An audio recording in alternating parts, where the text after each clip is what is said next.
Sorry. Not the ending to the game that you expected. Yeah, of course. Don't you need? Is okay? It's okay. No, of course not. We want to win.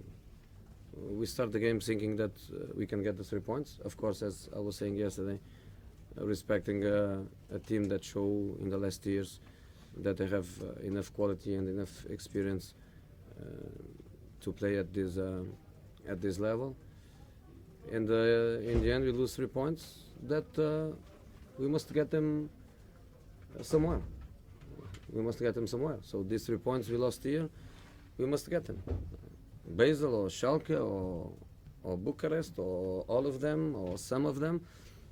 But the objective of finish top 2 in the group phase and to go to the next stage of the Champions League is an objective that, of course, is not lost. Far from it, and is an objective that we are going to fight for, and is an objective that I believe very, very much that we are going to achieve.